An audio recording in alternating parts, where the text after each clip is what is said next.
All right, guys, welcome back to the podcast. This episode is with Brian Brodrick from Day 6 Gear, and was Day 6 Arrows, but now he's got Broadheads, and I'm really excited to get him back onto the show because if I was going to design a Broadhead, and you'll hear it in the show, it would look a heck of a lot, pretty much like what he and Aaron designed, and really excited about this Broadhead. I haven't tested it yet or anything. I plan on getting my hands on it pretty soon, but it's a great concept. It's going to be another premium head. It's going to be more expensive than a lot of the $40, $50 ones. I think it's going to be up in the $70 to $80 price range, somewhere around there.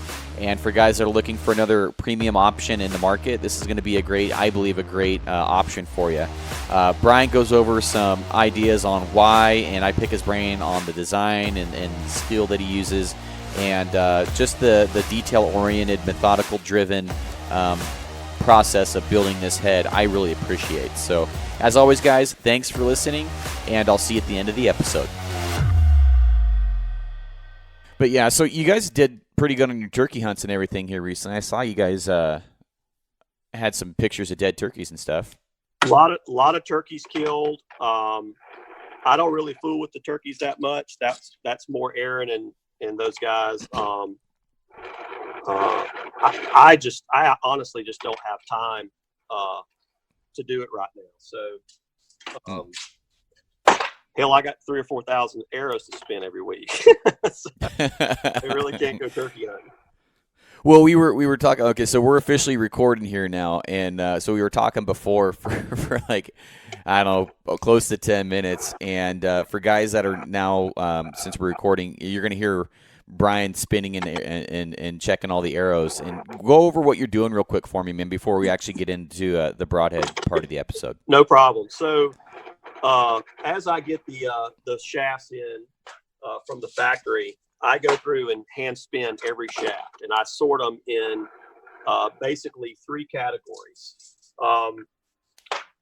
Industry standard is that you're basically checking the center 28 inches of a 32-inch shaft, or however long it is. It's the center 28 inches to get that 1,000 straightness average. So what I do is I run them all, and as if they spin perfectly end to end, they pass. But I may have a shaft that has a little wobble in the last 2 inches on the knock end. So I'll sort it with the knock up in the sort bucket, and then I may have one that has a little wobble in the last 2 inches of the point end, and I'll put it in with the point end up, or the carbon cut up, knocked down in that same bin. That way, when guys order shorter arrows, I can cut the known end off that's got a little wobble in it, and everybody gets perfectly straight arrows. Otherwise, you're kind of rolling the dice because you don't know if a guy's going to shoot them full length or if a guy's going to cut them to 26. So that's why I take all the ones that are perfect for over the whole 32 inches, and I put those in one, and all my bear shafts go out that way because I don't know what the customer's going to cut them to. Right. And then the shafts that go to the Fletcher, I send them the full pass, full 32-inch pass shafts as well, because again, it's an unknown as far as what's going to be cut. So anybody that orders bear shafts cut, I'll cut them and sort them based on having, to make sure they get perfectly straight arrows. Okay. Yep. Well, that's pretty cool because I posted a video last night, and I didn't know you did that. And I posted a video last night of me spin testing and then videoing each end of the arrow, and I'm looking for like any of the wobble that you're talking about. And I just kind of thought it was funny that I was doing something that you had already done to that exact arrow, for sure to that arrow, since you do every single one of them. I spin every single shaft, yes, myself. Yeah. Well, I feel like I almost wasted my time on that then. Well, but you ordered full length shafts, so you get the ones that are perfect end to end. Yeah. Well, that's good. Yeah, and I didn't find one that had even pretty much any wobble on either end of them. I mean, they all spun really well, and that's why The first two I spun. I'm like, oh, that's pretty cool. I'm like, I'm gonna take the third one and then Instagram it, and then that one spun great too. So, I mean, definitely I appreciate attention to detail, man, and I thought that was pretty cool that the owner of the company is literally spin checking every single one of those arrows. Well, the reason is here's the honest truth.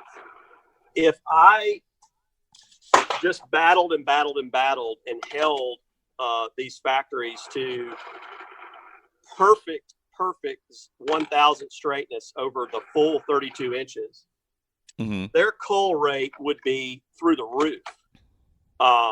And the price would reflect that. And there's no way I would be able to sell these arrows at a reasonable price to people. So for me to be able to have the price point where it is, it has to meet the 1,000 straightness spec, which is in that, 3-point check in the center 28 inches. But if I spend the time myself to go through and sort them, then I can keep the price down and guys can still get perfect arrows. And man, listen, I probably spend 10 or 12 hours a week doing it, but I think it's worth it. Well, absolutely, because then you're just you're just cutting off any problems or any errors in the arrows that a customer may find and be dishappy with. You're getting rid of all those factors. And for like guys that are buying your product, in my opinion, and you can tell me if I'm off base here, but for guys that are buying your product, they're looking for a higher end product.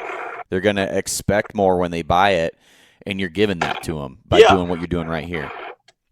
Yeah, for sure. I mean, it's, we get the wide spectrum of customers. I mean, we get the guys that are really not sure what they need. They don't have the background or the experience to know how to go through the process. So they're basically entrusting us to give them, the best hunting arrow they can get. And then you've got the guys like you that understand all the details, and you just want a good foundation to build your arrow from. Yeah. Well, and I'm busy as well. I'm sure you're extremely busy just listening to you talk here. And if I can save myself knowing that if Brian already did that, I don't have to. I can just basically cut one end off this arrow, save myself some time of spin testing all of them. Right. That's just saving me time that I don't have to worry about. When I'm shooting a broadhead, why is it not shooting or anything like that? Because I know that you spun test all of them right there, so it's probably something on my end. Well, I'll be totally honest with you. I don't put as much stock, we've talked about this, into straightness as I do spine tolerance. And, right, same here. Yeah, and so if I'm going to pick a battle to fight with my factory, it's going to be spine tolerance. I'm not going to battle with them over, a little bit like a 3,000 straightness run out in the last 2 inches of a shaft when I know I can use it and have a perfectly straight shaft. I am really pushing them hard on the spine tolerance. So in the beginning, the first 3 months we were in business last year, basically September, October, November, I did not do this. I trusted, the factory to provide me what I was paying for. But I realized that the only thing that guys can actually check and feel comfortable about themselves is the straightness, because they can buy a $20 arrow spinner.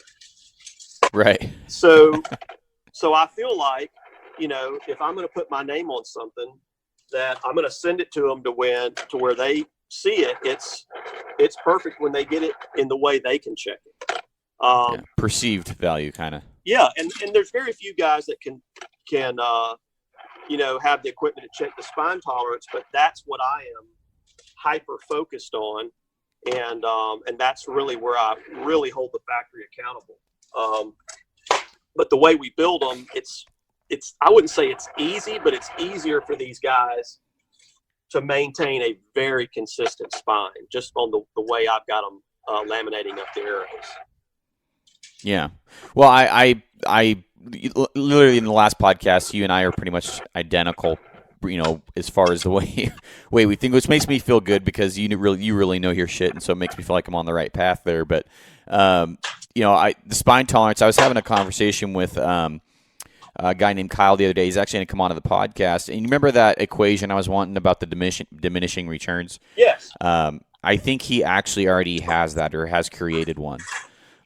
He's an engineer, and so we're going to have him on the podcast here, I think towards the end of the month or early next month. Right. And I'm really excited about that podcast because I'm wanting to kind of hear the math and figure out exactly what he's got going on. But it sounds pretty much like what you and I were talking about. So yeah, that'll be pretty cool.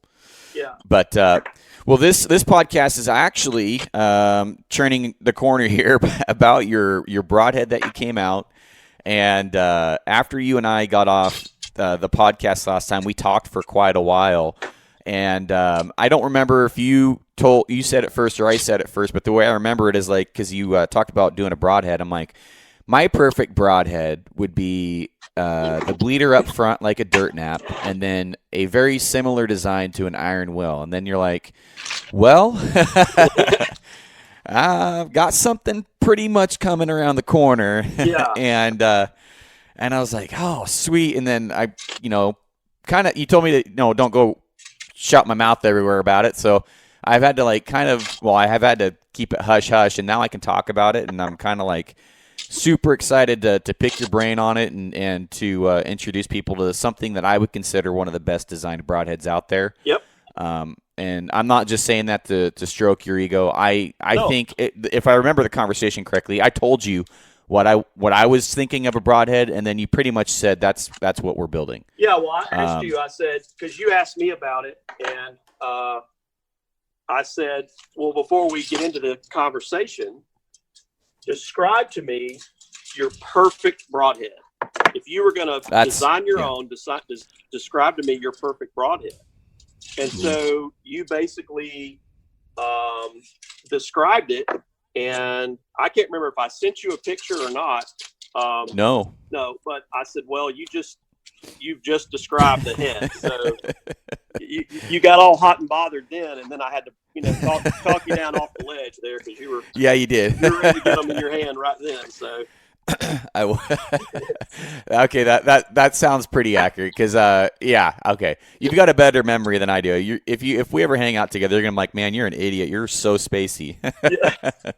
But I mean I'm pretty sure that's how it went, and so I'm waiting to see the broadhead that I mentally designed in my dreams, and I can't wait to get my hands on them. But tell me exactly how you came to this design, and why you feel that this would be a good design, and then I'll kind of I guess build off of that. Yeah, well, first off, it was not just me. I want to make that clear.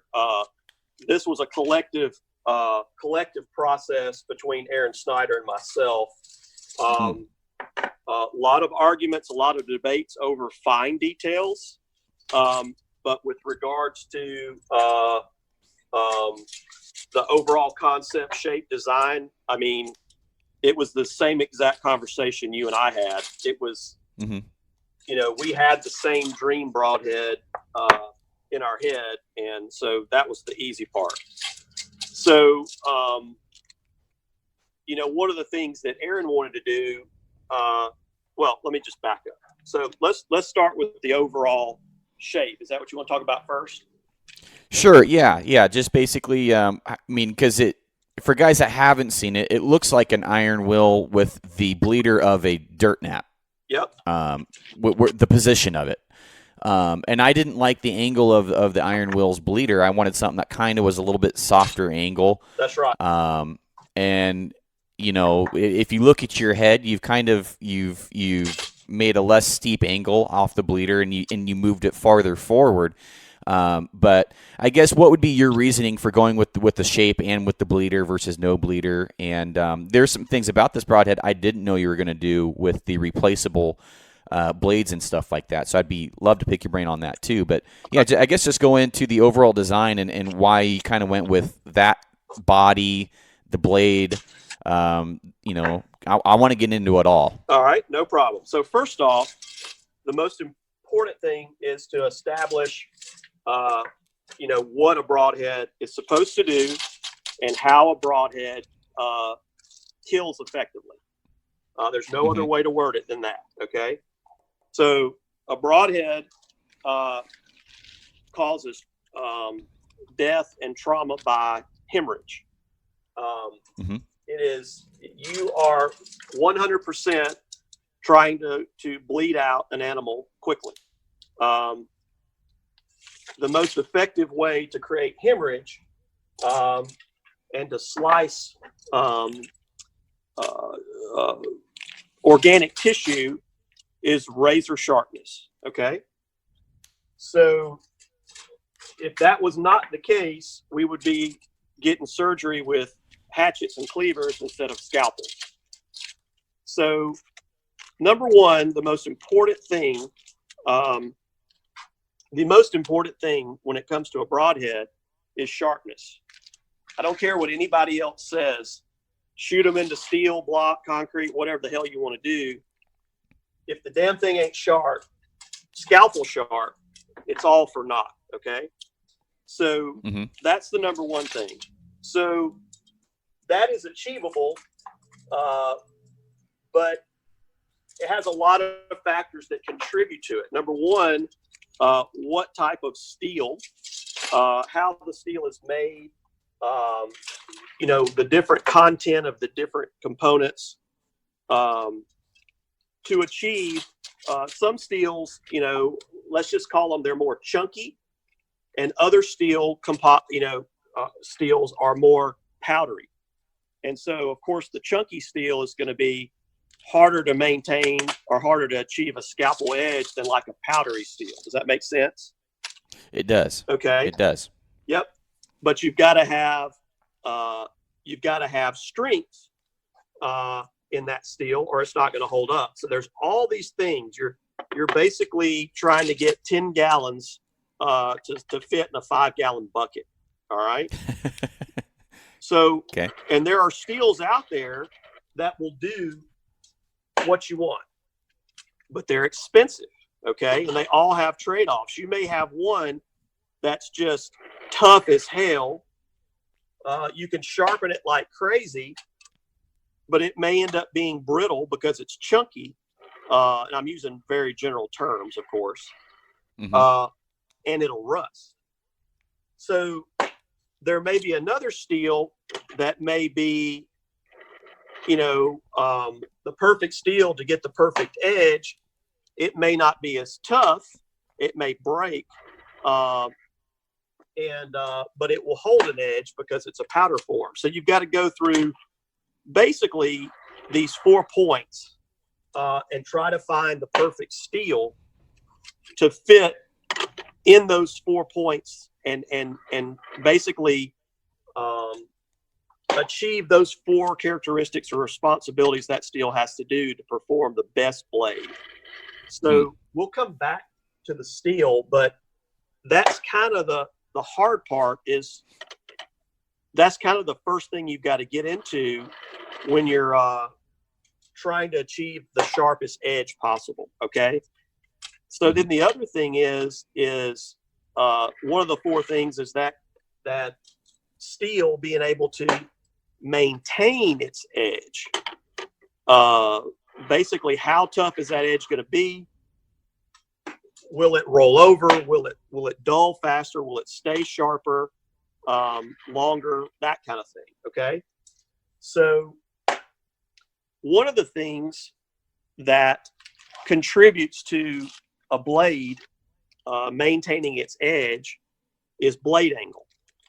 So if sharpness is the number one thing, the most important thing to me in my mind, I've got to figure out all of the things to improve the sharpness of that blade, what type of material we use, and then equally as important, blade angle. Because blade angle does 2 things for you. Number one, if you have a blade angle that is not chopping, but rather slicing, it is going to create a lot more hemorrhage. It's going to cut better and cut deeper. If you take a razor sharp knife and you set it on your finger and you just push straight down, think about the pressure that it would take to push all the way through down to the bone. Okay. Mm-hmm.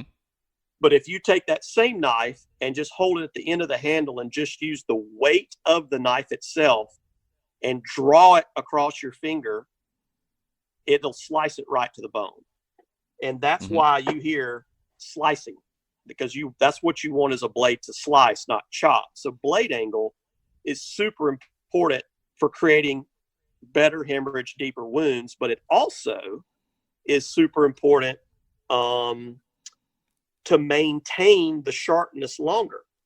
So if that blade is an aggressive blade angle and is basically cutting perpendicular to the path of travel, it's basically like an axe effect, which dulls extremely fast. If it's a very slight blade angle and it's slicing along its side, and the blade basically is almost parallel with the path of travel, it's slicing, it's not putting as much stress on that edge, and it's maintaining that edge longer throughout the entire path through the animal. So all of those things are super important.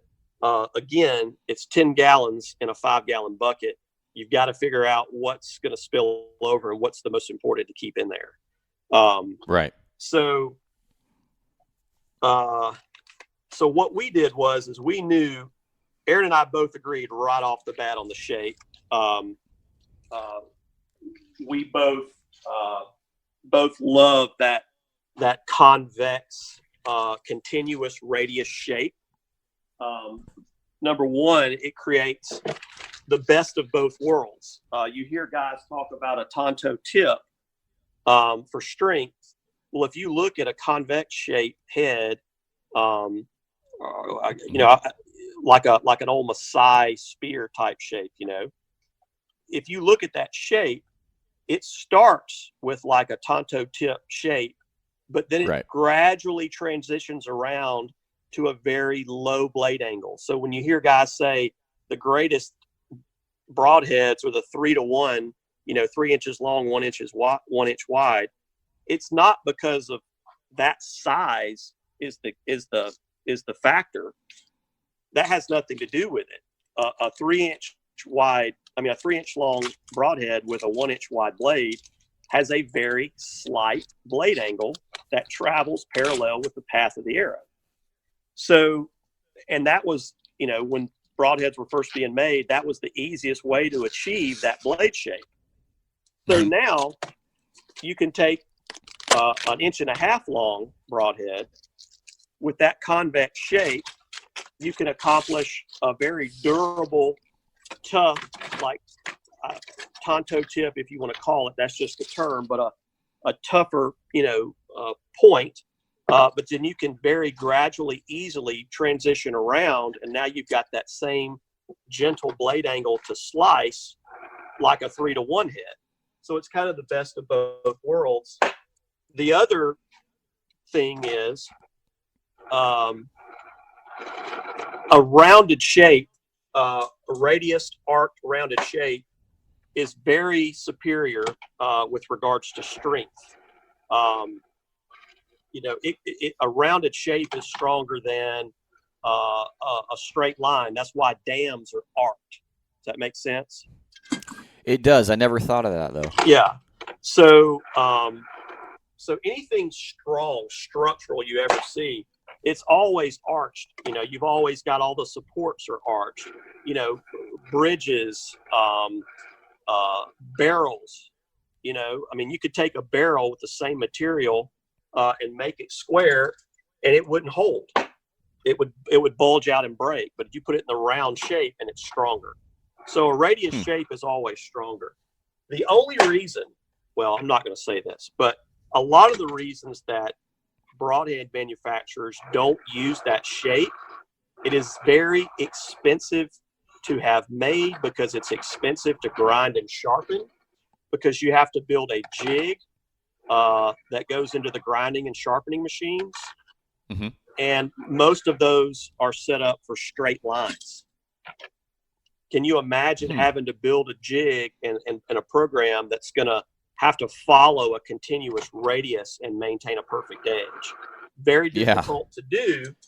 So when I was going through the process of trying to get these boogers made, and I'd send them the design, they're like, "Oh, well, can you do this?" And they'd send me a drawing back, and it's basically what everybody else makes.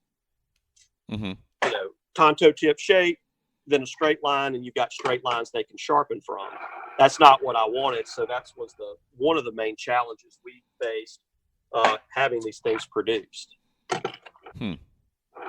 So I guess where I go from there is you guys could have went with a longer head, and then maybe had a. Well, no, I guess you guys couldn't have, because then that would have changed your broadhead angle. That's right. And keep in mind, everybody wants 100 grain and 125 grain head. Right. So you can't just make the blade 2 inches long, because then you don't have enough. Then you don't have enough, mass material left over to build a strong ferrule, because you've used up all your weight mass in your blade. That's why everybody's blades are vented, is to achieve weight. So now here we are trying to do a 3-to-1 blade angle. We're basically trying to recreate the blade angle of a 3-inch long head. We're also adamant, Aaron and I are adamant, that our broadheads are going to be solid, not vented, because we're both psychotic about quiet, everything being quiet. Mm-hmm. And it's stronger, of course. And it doesn't, vented blades, they grab hair, meat, mass, bone chips, and it slows down penetration. So now we've got to try to replicate basically a 3-to-1 angle blade. We want a solid head, but we've also got to make the blade thick, strong, impact proof, and we've got to get it in 100 grains. The 125 is not that bad. The 100 grain, that's the kick in the ding ding. Well, you guys have you said the S30V for the blades. Yes. But the ferrule is titanium. Well, the ferrule for the 100 grain standard width head is titanium, and then the 125 is hardened stainless.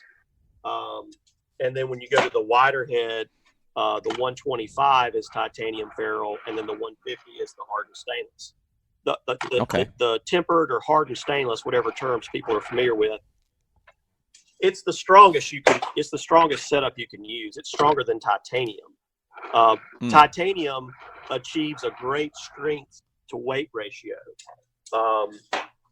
Again, we wanted to be like everybody else and just do an aluminum ferrule, problem solved.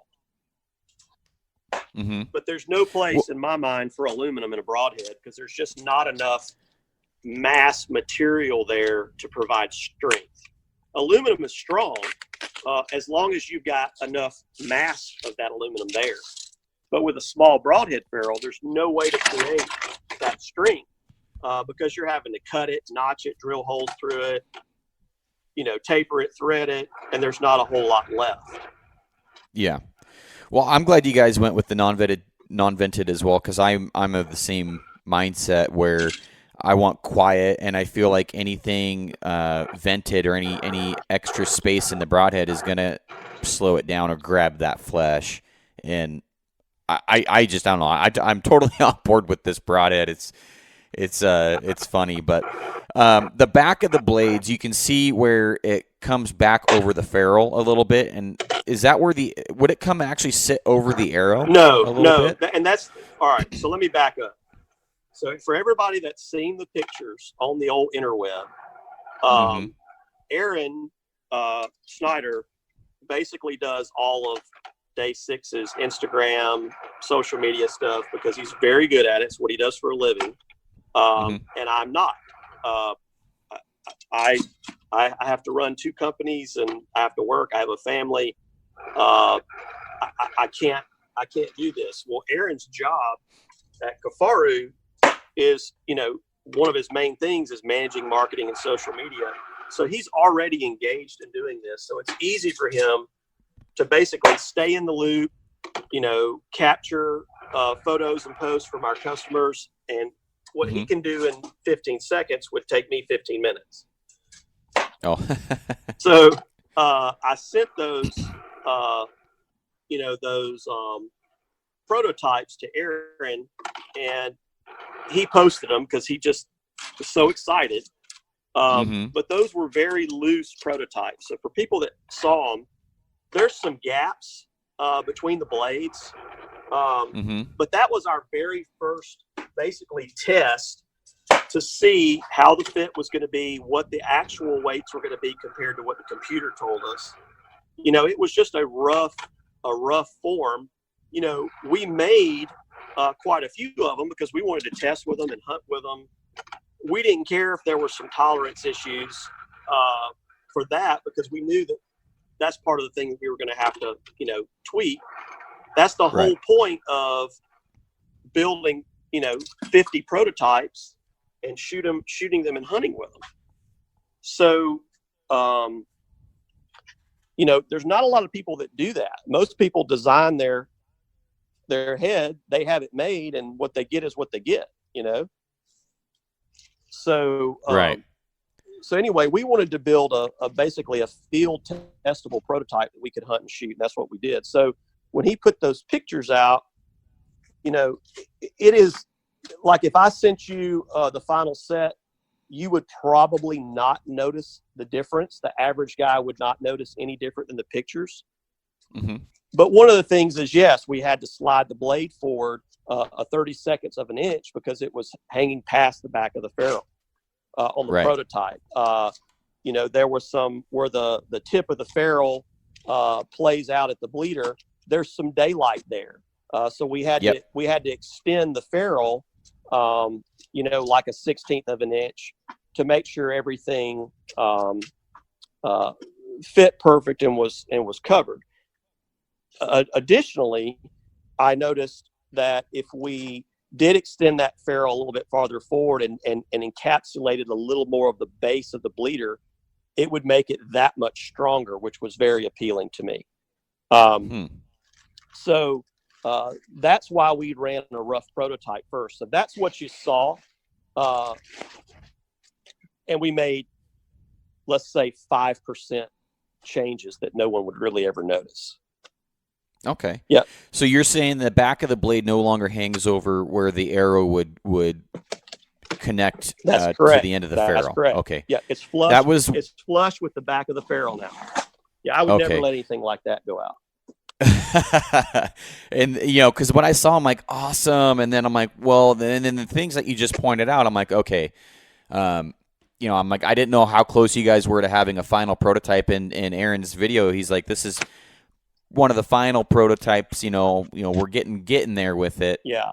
Something like that. And I'm like, well, like you noticed, some of the things I saw, I'm like, okay, there's daylight at the front of the ferrule where the bleeder comes out. That's right. And I'm like, there's a lot of daylight around it too. I'm like, okay, so yeah, all that. Like, I was all that's encapsulated down into the ferrule deeper.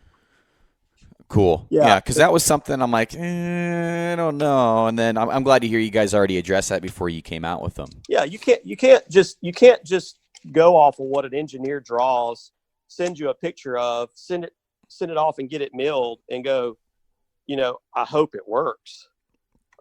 Then we'd be like everybody else. You gotta try it, fit it, shoot it, see what's wrong, because quite frankly, I'll be honest with you, I'm not going to go invest a couple of $100,000 in these broadheads and get them made and have, all these broadheads made, packaged, ready to go, and then find something like that and go, crap, this isn't right. And then I've got to, dance and BS around it. I'm not doing that. Right. So we weren't going to show the pictures. We had people driving us, and we still do, driving us crazy, which we're happy about, wanting us to do a pre-sale on the broadheads. And Aaron tells me that it's industry standard, it's common. whatever, to do that. But in my mind, I just feel like I feel like it's selling a promise. It's like, here's what we're going to do. Give us money. And I've just never been that way. I'd rather say, here's what we've done. I hope you like it. And so that's kind of where I was at with it. So to kind of appease everybody, to give everybody at least a look at what we're doing, that's why we, shared the pictures and the videos. Okay. Yeah. Well, it definitely got people talking and excited about it and stuff. And there's some features with it that I didn't even think of when we had our conversation a while ago, is replaceable blades. Absolutely.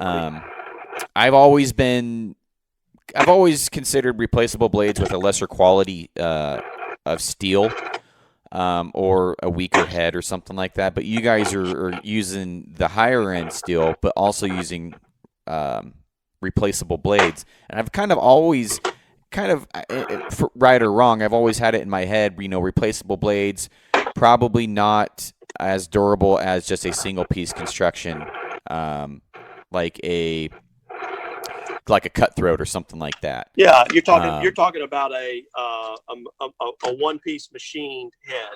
Yeah. Yeah. And see, I am totally opposite of that. Some of my favorite heads, designs and shapes, some of them have been one-piece, forged heads or whatever. The problem is that I am never going to be able to. I am never going to be able to achieve the edge that these factories with this wonderful equipment can achieve. There's no way I'm ever going to be able to achieve a microscopic razor edge, and that is what kills animals. It's not how great it performs shooting through a steel plate. So.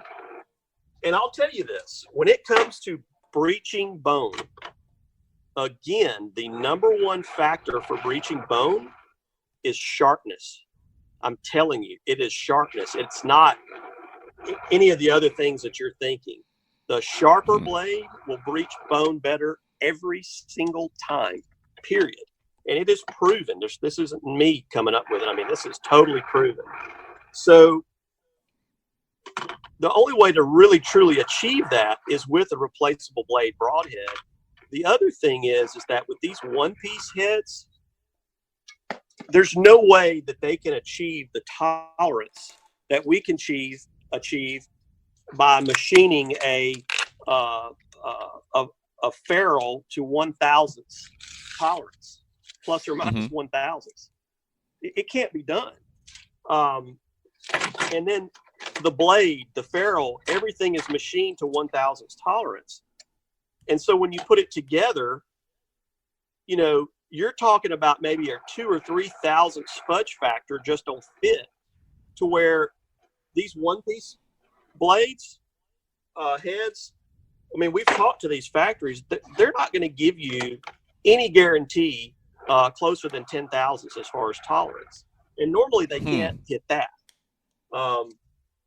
So just not really what I'm looking for. The other thing is that when you take a very expensive one-piece head and you miss and hit a rock and you knock a giant chip out of that blade, that head is done. It's completely done. With these, you can pull the blade out and put a new blade in, and you still have a very expensive, usable head. To where now you've got a very expensive, usable paperweight if it's got a chip and a one-piece head. So, and then to kind of wrap up the replaceable blade theory, which is what Aaron and I both wanted, this. When you're on a backpack mountain hunt, when you come in at night, you literally have just enough energy to make your food, crawl into your sleeping bag, and go to sleep. So if you've missed that day and you've got 2 or 3 heads that have to be resharpened, who has the energy to do that? And you've got to carry your sharpening stuff into the field with you. So Right. I'd much rather have, 6 broadheads, and then I'd rather have 6 scalpel sharp blades in a turkey call case stuck in my pack that doesn't weigh anything and take up any space. So if that's the case, literally if I miss an elk, 3 times, which I've done, I can retrieve those arrows, sit down, berate myself while I'm changing out the 3 blades, and I'm back hunting again in 2 minutes. So have you guys had any problems with the Allen head or anything like that in your guys' testing, or any problems with the connection points or anything like that with durability? No. So that all comes in the design. So basically what you're wanting to do is you're wanting to design a head the way they go. I don't want to get too deep in the weeds on this. Yeah, no, it's cool. Because we've already got people trying to make arrows like ours. And you know where I'm going with this. Right.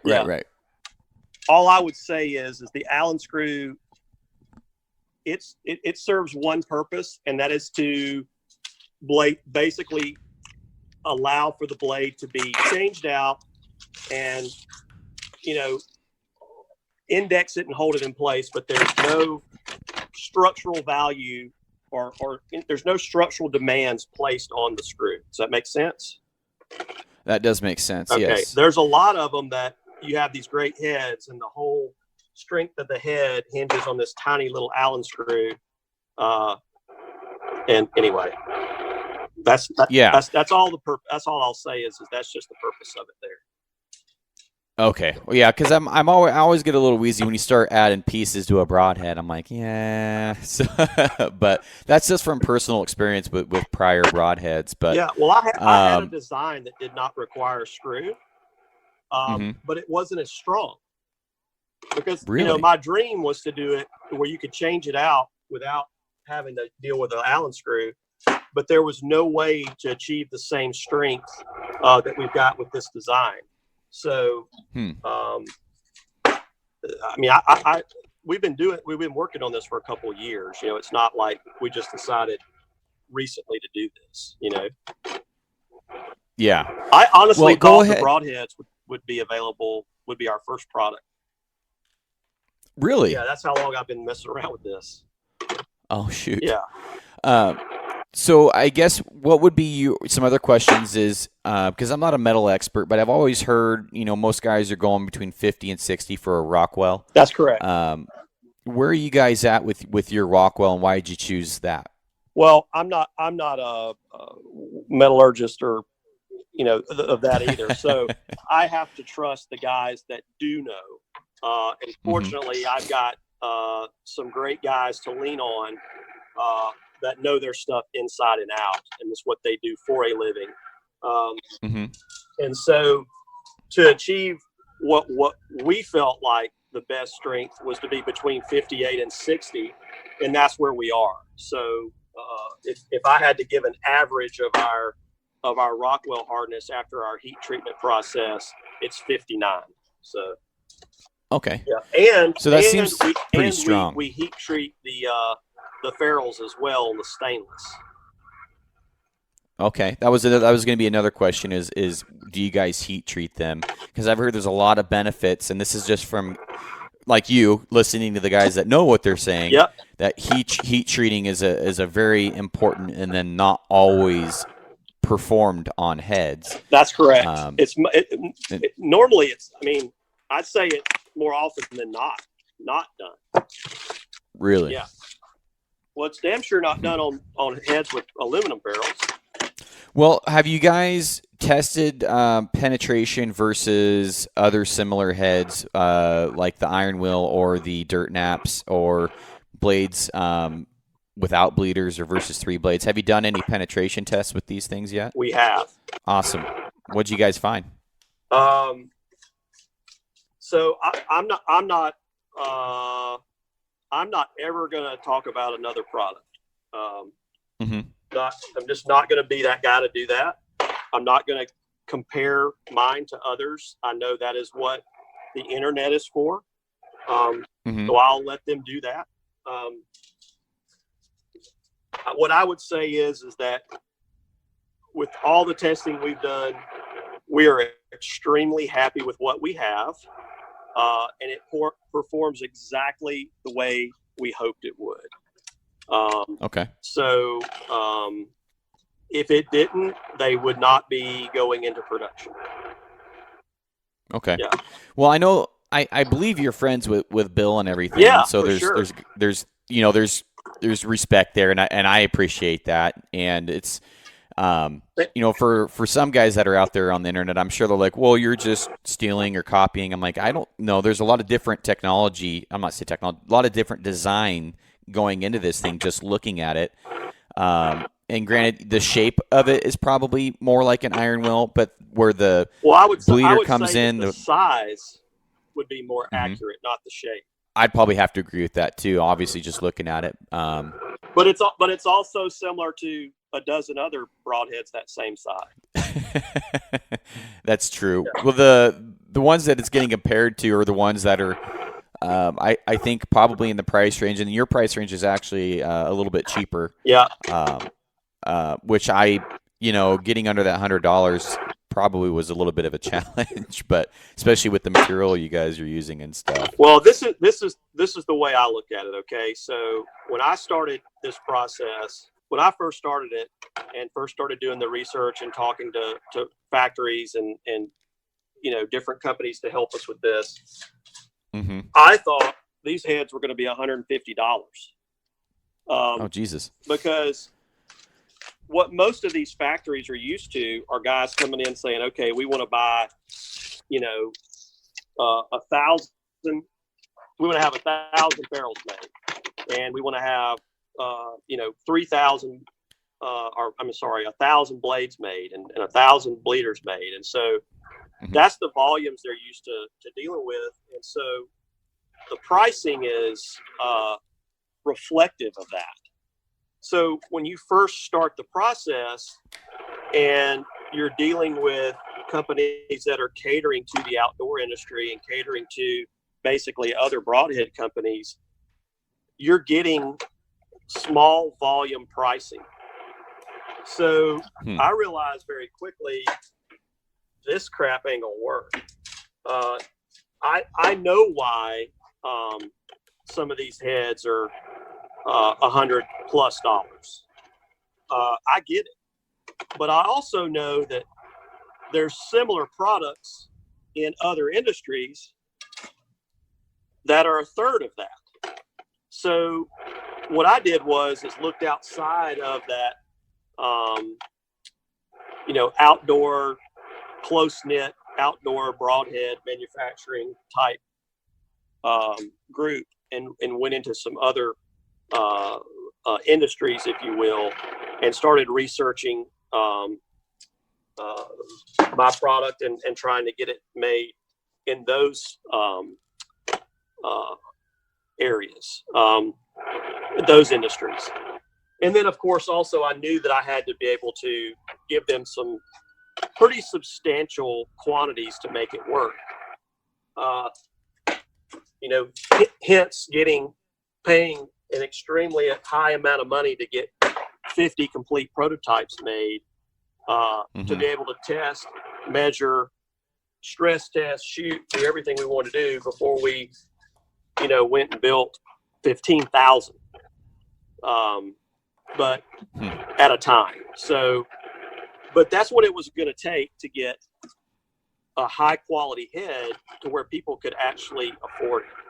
So, and listen, you've brought up the steel a lot.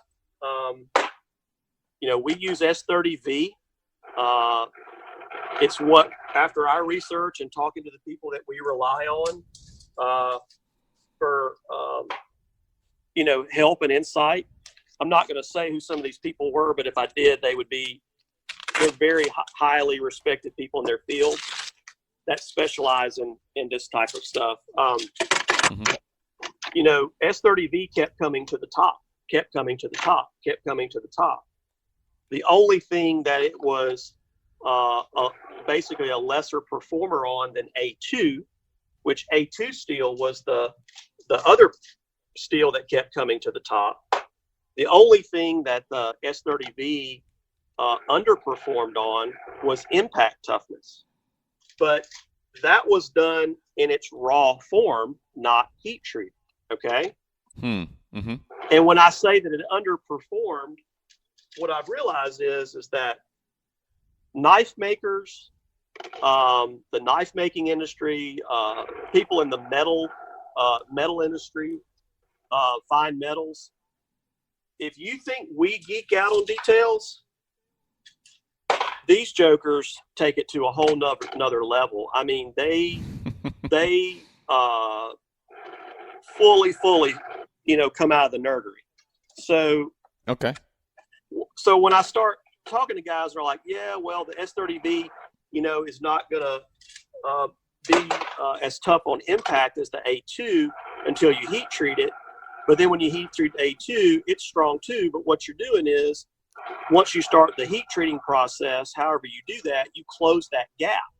And I'm listening to all this going, okay, I got it. And then I realized that these guys are talking about 1 or 2%, Garrett. And I'm going, wait a second. You mean I've been spending months listening to all this jazz, geeking out on all this stuff, and you're talking about 1 or 2% difference? That doesn't even show up on the radar. And then the other 3 characteristics that are super important to us are 25 and 30% better. Why are we even having this conversation? So we decided to go with the S30V because to us, that is the, superior material to use. Now, let me say this.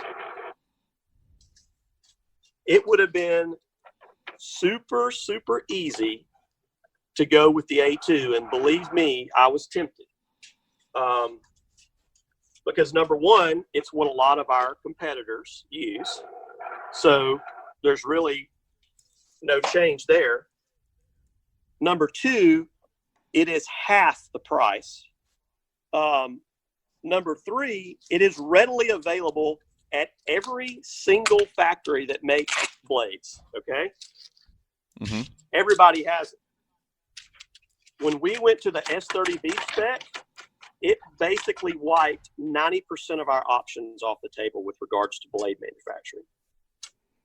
So twice as much for the material and very limited with factories that use it. Because it is an expensive material that most people don't want to pay the money for until you get into high-end custom stuff. Does that make sense? Yeah, it does. So it's just not a product that you see in high volume applications because of its expense. So A2 would have been the easy path, and believe me, I thought about it as I was going through these struggles over the last year trying to get these things made.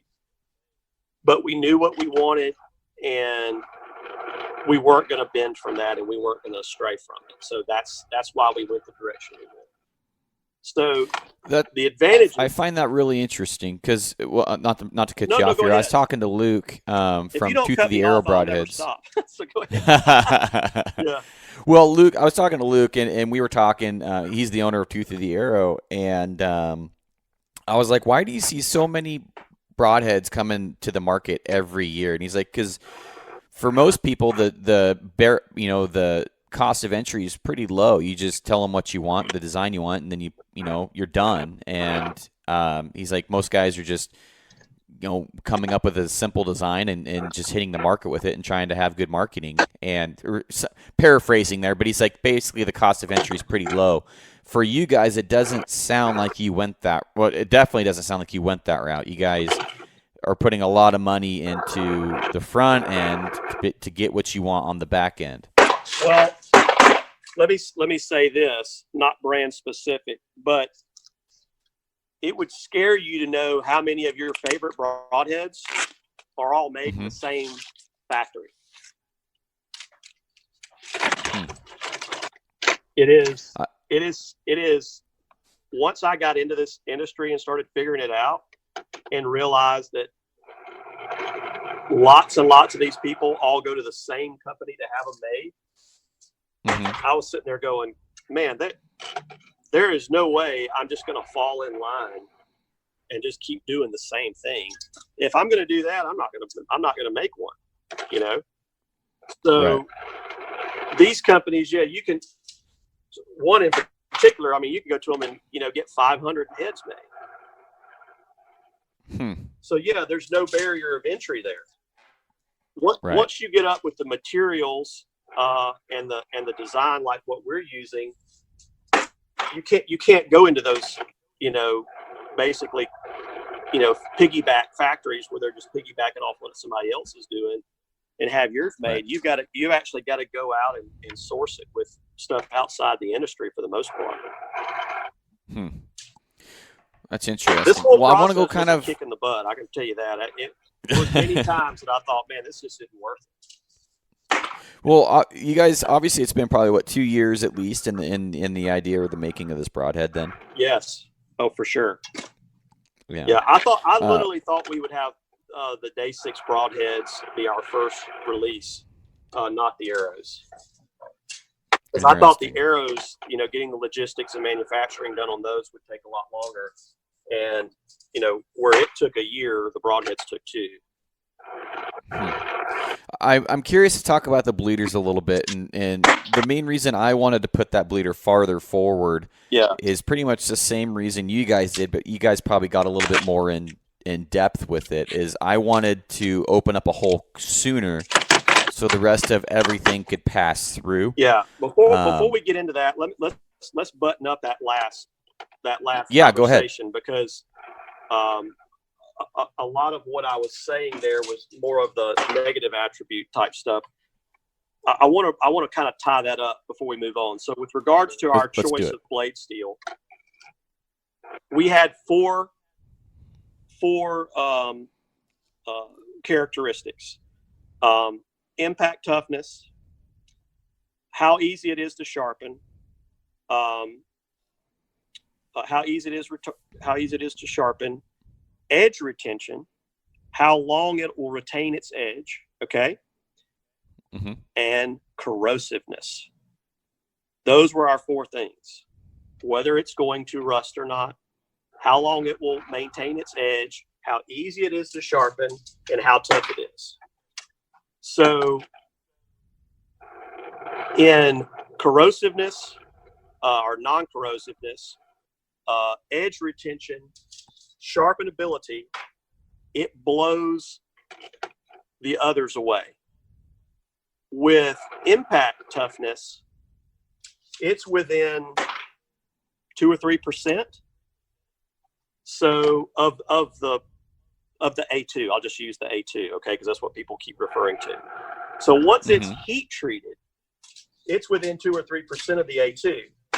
What you'll see is you'll see all these graphs that show how strong the steel is in this head and how the other steels compare. Well, if you look, the notes will say this is assuming, you know, that the other steel is not heat treated to the same process as ours. It's not apples to apples. They're using the other steels in a raw form compared to their heat treated steel that's doubled their strength. Does that make sense? It does. So if you want to look at why we use S30V, go on the internet and look at the actual steel material comparisons outside the broadhead industry, and you'll get all the information you need. If you look at it inside the broadhead industry, you're going to see a little bit of skewed information, because at the end of the day, the only thing that a customer needs to think of is that if some of the other steels were better than what we're using and they were half the price and readily available, why wouldn't we have used it? That pretty much answers any question you might need. So, and what's funny is that with our costs for our raw materials higher, we still figured out a way to get them to where they're competitively priced compared to the other high-end heads. So I just wanted to wrap that up, Garrett, because I felt like we left that a little open because we didn't talk about the other three characteristics. I just can't see somebody spend $100 on 3 broadheads that are going to rust. Right. No, and I've seen that complaint with some of the premium broadheads out there is like, man, I put them away and then I went back to go grab them next season. They're rusted. And I was like, well, in Oregon, that's definitely going to happen. Well, and blood is crazy corrosive. Yeah. Yeah. And then the other thing is what the number one enemy of a sharp edge is? I would be curious to hear. No. Rust. Oh, is it? Yeah, it's See, it's the thinnest part of the metal. It's the thinnest part of the blade. It's going to be I was thinking too hard. The first place and the fastest place to corrode and rust. So yeah, I was thinking too hard. I was thinking a harder metal. No, keep it simple, stupid, man. So you know what I mean? Yeah. So anyway. But yeah, no, I appreciate you doing that, and it sounds, it kind of sounds like from a design, that some of your principles are Ashby's principles, sharpness, durability, Absolutely, and stuff like that, and so it's. For the guys that are following Ashby, and that's kind of how I form some of my opinions, is taking bits and pieces from the things that I read, and you're following very similar to what he would suggest too, as well, as far as what you look for. Absolutely. When it comes to blade design, blade performance, I wholeheartedly believe and appreciate all the work he's done. In 80% of what his opinions are, and his findings. So you would probably stray away. That 20% would probably, just from learning, about you in our conversations, is the FOC. Well, we're just talking about broadheads, Right. You're not going to get me to say that dirty word and start on. That's that 20%, I'm guessing. So, but let's so if you're. Or go. Sorry, go ahead. So with what he's saying is one of the things that they talk about is sharpness, which we agree. Right. The 3-to-1 ratio, which gets the mechanical advantage, we agree on, but we accomplish it with our blade shape. We're getting that 3-to-1 blade angle in a shorter head, which accomplishes the same thing. We're in agreement there, but we just get better flight. And of course, a tougher head and a more compact, shorter shape. Where we do stray is single bevel. So there's nothing wrong with a single bevel head. And let me say where I stray. I'm speaking for myself here, but there's nothing wrong with a single bevel head. When they're sharpened, they work great. The concept of a single bevel head creating rotation on its own, outside of the rotation the arrow is already experiencing, in my mind, and in others that fly stuff into space, that is not accurate. If those opposing bevels did create rotation, a plane's fuselage would be 90% wide and the wings would be 10%. A bird would be, 90% wide and 10% wings. A boat propeller would be, 90% hub diameter and 10% blades. So there's not enough surface there with the ratio to the size of the projectile, the head, whatever you want to call it, to actually create rotation. The average, the formula, the ratio would have to be the opposite of what it is to create rotation outside of what the arrow is already doing with its spinning from its helical and its vanes. Okay. I've always thought that too. Is like, man, like a broad or arrow spinning is just spinning naturally because of the vanes and everything. I'm like, this single bevel, which I shot single bevels all year last year, and I'm like, I just don't know how much I am buying into it twisting through, because I'm like, most broadheads are going to keep twisting in my head. They're going to keep twisting through the animal, just because of the momentum of the arrow going spinning. And yeah, I mean, we're getting in. You're beating me to the punch here on your single bevel, because I was going to ask you if you guys had ever thought about going with a single bevel. Well, I shot a single bevel a lot this year, and I shot one at the end of last season quite a bit as well, and shot quite a few animals with a single bevel, and they perform great. What I'll tell you is that I shot left-hand bevel single bevel heads with hard right helical arrows. And no tuning problems or anything. Well, no, and they didn't untwist. They're supposed to untwist if they're spinning opposite, right? Yeah. I've never actually tested that, but I just never have bought into that, but I've never tested it. So it's super easy I've always to test. Take a right hand bevel broadhead and fletch an arrow up with a hard left helical, shoot it into a foam target. Yeah. And then pull it straight out. Yeah. And it never undid on you or anything. No, it can't. So anyway, but there's nothing wrong with a single bevel head. I've heard so many guys say, "Oh, well, you hate single bevel heads." I'm like, no, I don't. I've never said that. I shoot them. I love them. They're great. As long as they're sharp, they work fine. They just don't create rotation, which if you're matching the rotation of your arrow anyway, what does it matter? Right. So, but they just don't do that. The reason that I went with a double bevel blade is because there's no way you can achieve the edge on a single bevel edge and the strength like you can with a machined very high-tech double bevel factory edge. It's to me, the edge is stronger. It's going to retain its sharpness longer.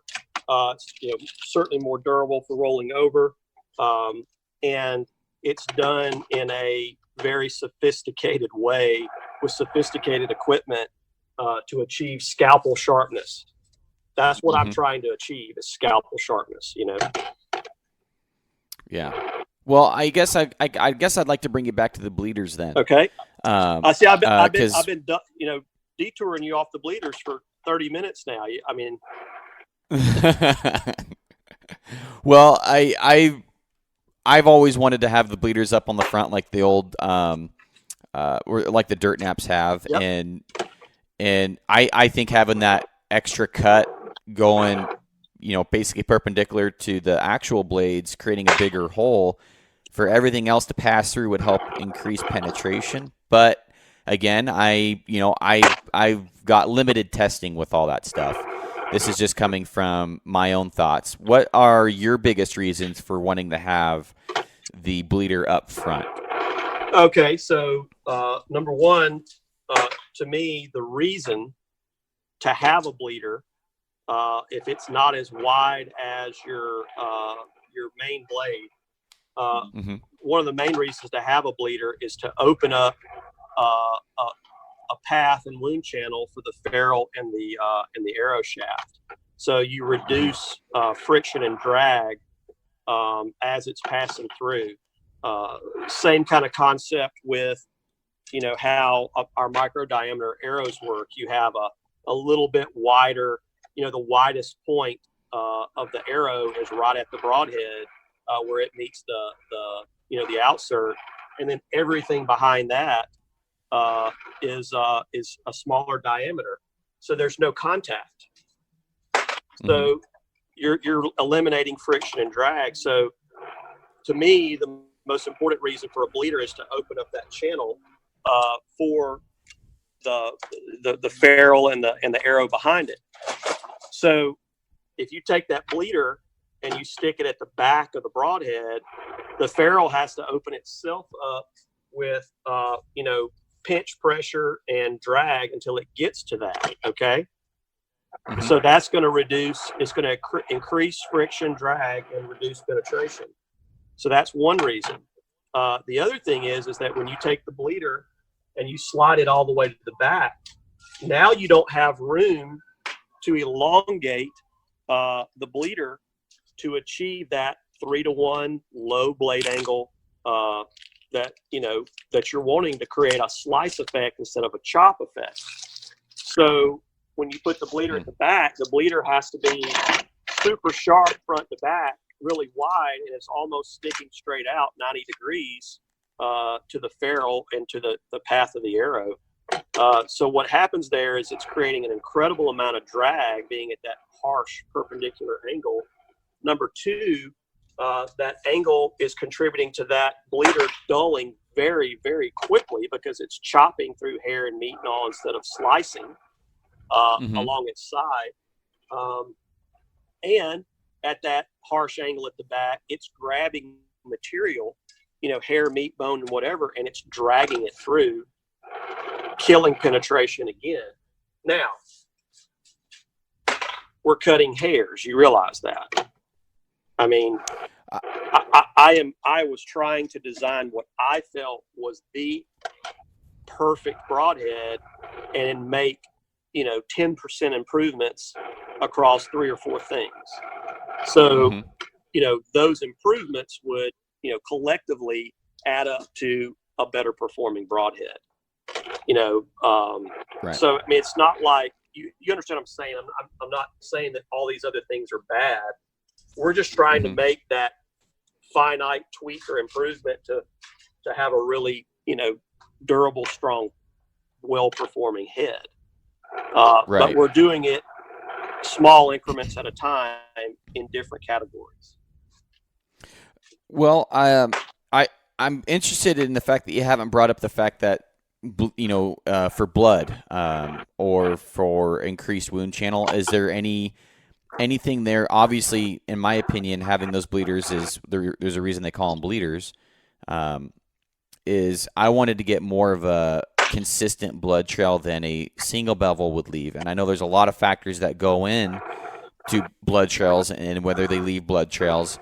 But I feel like leaving a little bit more of a hole would allow that blood to escape more consistently, more often than the single bevel that I was using this year, which I've never. I noticed a big difference between the animals I shot last year and the animals I've shot with 3 blades in the past with the blood trails.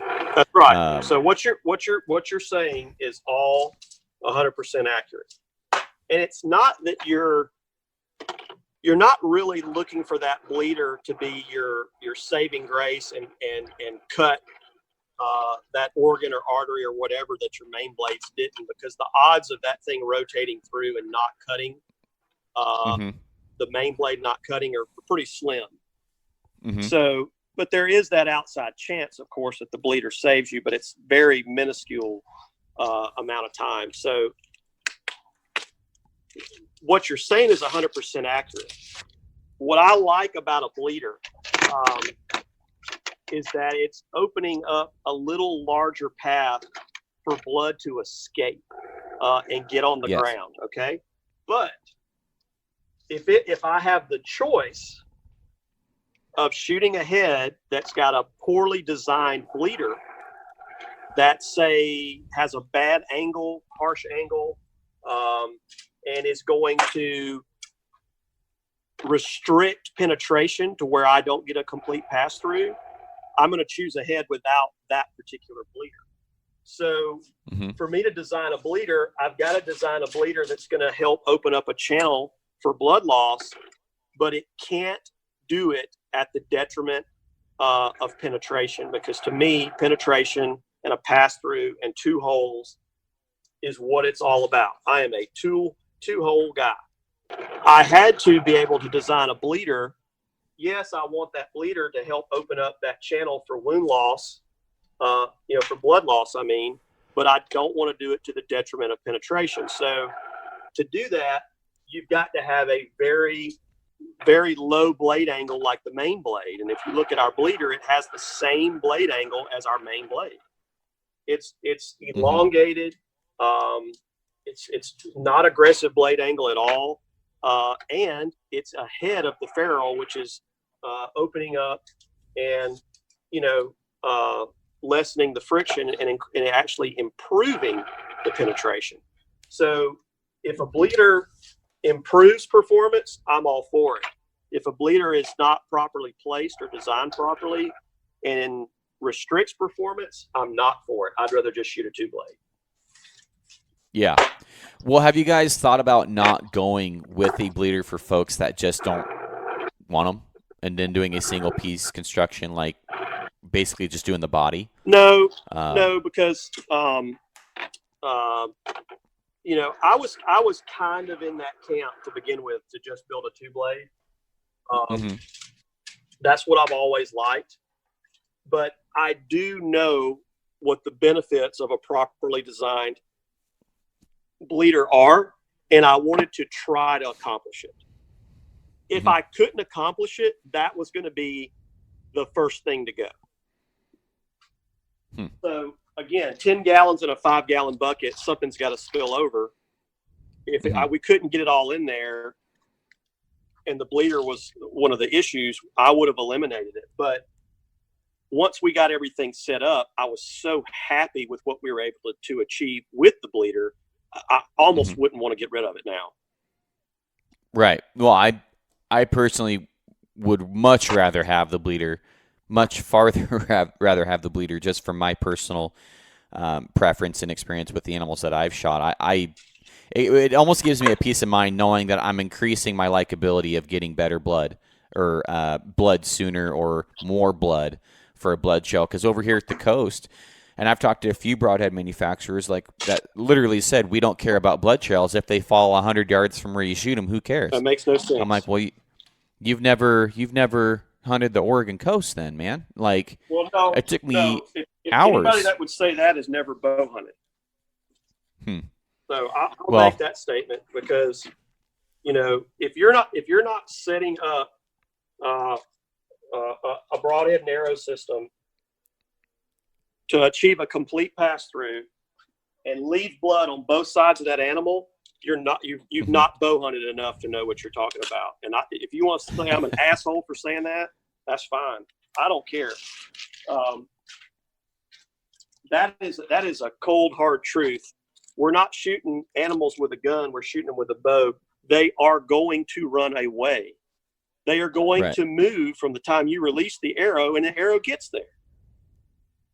So you better have your stuff wired tight, because you're going to have to follow animals and find them.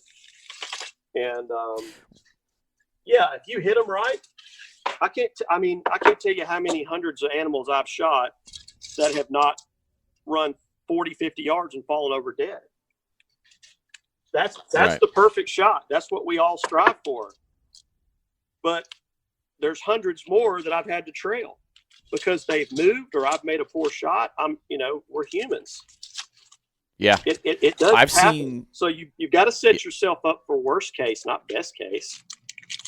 Right. That doesn't make any sense. Well, I've seen and for me, I always go back to that. I've talked about it a few times. That bull I shot last year was in such thick stuff that it took me hours to find that bull. And granted, I was very, I guess, cautious about moving in on him because I didn't want to push him if he wasn't dead. Yep. But at the same time, it took me probably about 4 hours to find a bull that went 60 yards. There was like 2 drops of blood. And I'm thinking I should have more blood than this. Granted, it shouldn't be right where he's standing. I understand it takes a second for it to come out. But I ended up going about 45 to 50 yards. And so I was like 10 yards from where that bull tipped over. And I didn't have I had 2 drops of blood about 10 feet from where he was standing, about the size of a pencil eraser. And I didn't find 1 drop of blood between there and where he died. I'm like, maybe I didn't hit him where I thought I did, It felt like a slam dunk, but having, more blood, I guarantee you I would have probably made different decisions on the tracking because I was very confident with where I hit him. But when the blood starts, well, maybe I didn't, So to me, blood trail is a very important aspect of a broadhead. Yeah. Well, and I'm not going to, I could easily transition off of what you just said there and described. I could easily transition off of that story into a very crafty way to say, this is why it would have been different with our broadhead. And this is why, Yeah. but I'm not going to do that. I'm going to be very honest with folks. Okay. Mm-hmm. This is the truth. The reason that there are 200 different types of broadheads out there to buy is the broadhead is the scapegoat of lost animals. It is the whipping post for bow hunters. You lose an animal, I'm getting a different broadhead. So I'm glad it's that way because we're getting into the broadhead industry and it's going to help us sell them. But here's the true facts. Here's the cold hard truth. You're not always going to hit them right. Sometimes you're going to hit them right and it's just not in your favor, and you're going to miss an artery or a high blood capacity organ by 1/4 of an inch. You're going to shoot through a perfect spot and you're going to miss something that's going to produce a lot of blood. You could make that same exact shot on the same exact animal 10 times, 9 times more, and those 9 times it'll gush. Mm-hmm. There's times when a bull is at the end of a bugle and everything is compressed and collapsed, and you hit him and you think, oh, that's a 10 ring, or an 8 in the lungs. Well, he may have these things so, compressed down where you think you're hitting back a lung, you may miss it by an inch. Of course, he could be 30 seconds later, drawing in and expanding his lungs, and he's just increased his target by an inch. So there's too many variables, too many factors. You can take the same head and shoot it 10 different times and get 10 different results.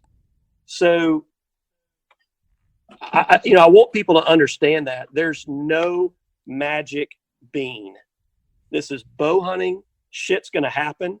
That's why we love it so much. What you've got to do is learn from every one of these experiences and all of these animals that you're running arrows through.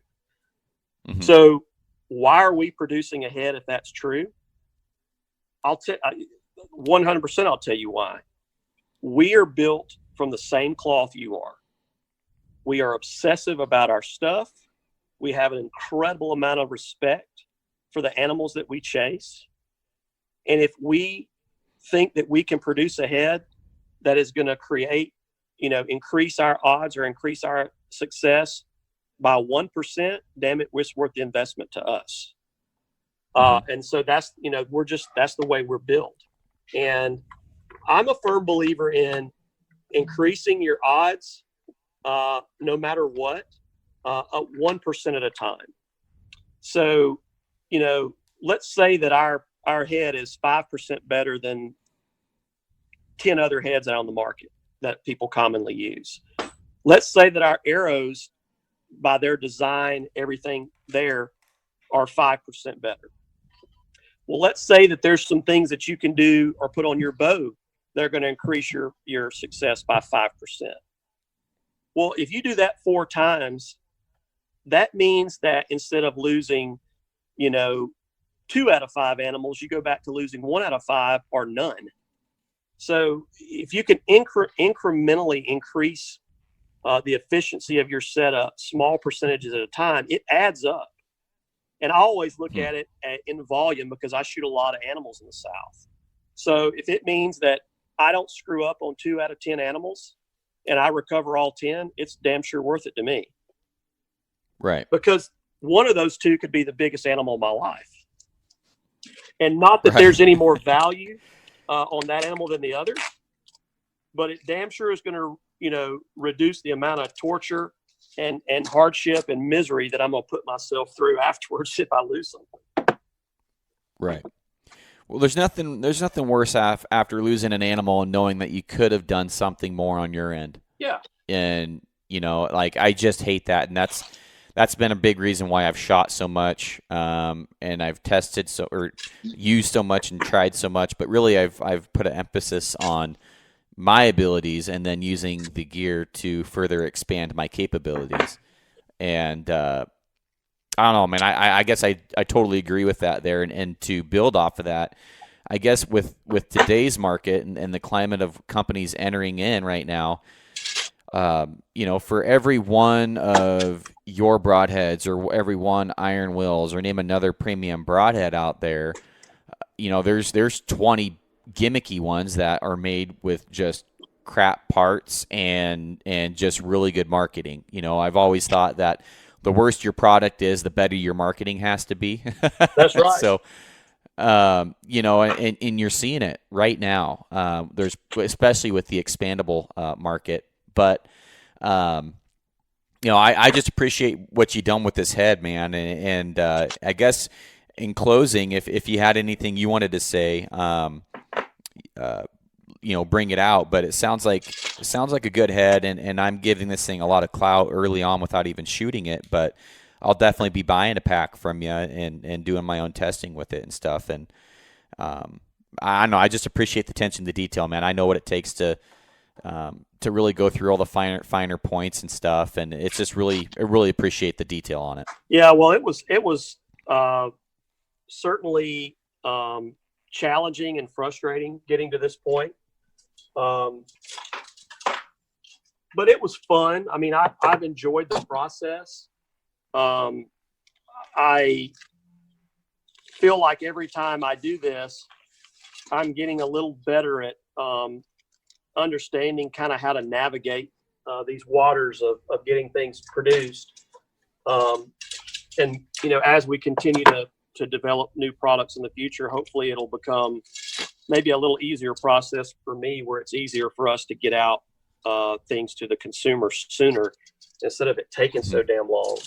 Because a lot of it has to do with just my inexperience knowing how to, to get some of these things done. And then, of course, having such a tight tolerance certainly doesn't help. But right. It's been a fun learning process. I'm enjoying it for sure. One thing I would like to say for guys that are listening, I mean, Aaron, kind of teed me up before we got started, about how many guys are going to want to be sponsored. I had no idea. So, there's so many people that reach out for us that just straight out ask, for sponsorship, free stuff, discounts. We're just not built that way. I mean, we're small. We're putting a lot of money into our product, so there's not a lot of margin there. And we're not a volume company, so we're not, looking to strap names to our products and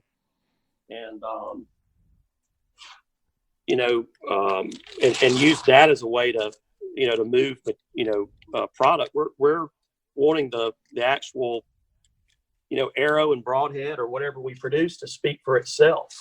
We want that to be the reason people buy it, not because they're getting a discount or somebody else with a big name is using it. And it's funny I say that because, Aaron's a pretty influential guy in the industry. And, yeah, I was going to say that. Yeah, and he's using it. But on the other side of the coin, he's not sponsored by anybody. Right. He turns down a rat load of money every year because he's not going down that path. That's the part of the industry that he abhors. He doesn't like it. So, so I do have somebody like him shooting them, but he is a partner in the company. He and I have done this together, and we're doing it without, giving away a bunch of stuff. So I guess what I'm trying to say is just for the guys that are listening that have asked and I haven't been able to do it. I would just say,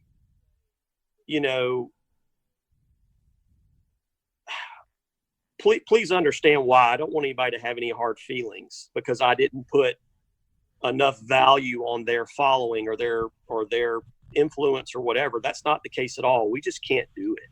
And Right. it's funny, I had somebody just last week, sending me basically the standard email that they send everybody else. And then 5 minutes later, I got the exact same email, but this time it was addressed to SKB cases. So You're shitting me. So they basically had a form letter that they were sending that sounded so personal and so like it was written just to me, and I felt so good about it. And then the very next email was to SKB cases, and they had just changed the name over, but the guy accidentally sent it to me again instead of the SKB cases. And so I was like, man, this is really funny. And then I had a guy basically, 4 or 5 conversations trying to get some kind of pro staff deal, telling me how great our arrows were and how he loved what we were doing and loved how our corporate philosophy is. And of course, he's never shot them. And I told him I couldn't do it. And, a week later, he's building up another set of arrows with a competitor, talking about how they are the greatest. Basically everything he said to me, he's saying about those. So I would just take this stuff with a grain of salt. And the reason I'm saying all this is that if I was a guy out there trying to learn and trying to, make yourself a better bow hunter and a better archer and understand your equipment, I would listen to guys like Garrett. I would listen to guys like Aaron that are, buying what they want, using it, testing it, and testing it in a real world scenario. And they're not just bought and paid for. The beauty is, Garrett, I think you're seeing this. I think the consumers are getting more sophisticated, and I think more and more people are understanding that philosophy versus the famous hunter endorsement plan. I would definitely agree that the average consumer is becoming more, and probably because of podcasts and guys like Aaron and stuff, and I try and do it with my content, but on a smaller scale is there's so much more information that is easier to get. The research is all being done for you by guys like Aaron and like yourself. I don't want to put myself in the same category as Aaron. He's pretty much at the pinnacle right now for guys that on a much larger scale, I guess. I really, he's one of the guys that I would listen to for gear personally. The fact that he's not biased. Well, he's such a much larger scale of me is what he is. Well, what I love about number one, being partners with Aaron, but number two, being friends with Aaron, is that companies send him so much stuff. And if it's not the very best, in his mind, if it's not the very best, he's not going to use it. So when I go to his house, I go out in his garage, and it's like somebody opened up a pro shop door and said, "Hey, we're giving you 30 minutes to do a mad scramble and pick whatever you want for free." I don't care how much stuff people send him. If it's not what he thinks is the best, he's not going to use it. And it just piles up in his garage. I've never seen anything like it. And you know what he does with all that stuff, Garrett? He gives it away. I'm telling you, he is the most generous human being I have ever seen in my life. I've never seen someone, that has such a generous heart that he does. Now, it doesn't come across that way, with his, demeanor and facade, but I'm telling you, man, he is a very, very generous human being, and I've never seen him. If you talk to the people that know him and are friends with him, and you really start talking to him, I'm telling you, in very short order, you realize that the boots they're wearing, Aaron gave them. The pack they've got, Aaron gave them. The clothes, Aaron gave them. arrows, bows, anything, binoculars. I mean, he's just the most generous person ever. And even people he doesn't know, he does the same thing. If he sees a guy that can't afford or needs help, man, he helps him, So, yeah. Well, I know guys here locally that he's helped, with packs and stuff, and he's answered my questions with his packs back when I was looking at getting one of those expensive packs. And the thing I like about him probably the most, just from my personal experience, not to do a 20-minute thing on air in here, but yeah, is he's very reachable, and I've tried modeling myself with my content and my platforms of being as reachable as he is, because it didn't matter what time of day it was. I could message him, and I felt like he would message me back on Facebook back when he was probably on Facebook. I'm guessing he's not on there anymore on some of the pages I was on, but very, very, very reachable. And that was one of the things I wanted to be if I ever got to be that big, is I want to be very reachable and always relatable, I don't know how he does it. I honestly do not know how he does it, because the guy has a work ethic that is unparalleled. I mean, he doesn't sleep. He is very regimented.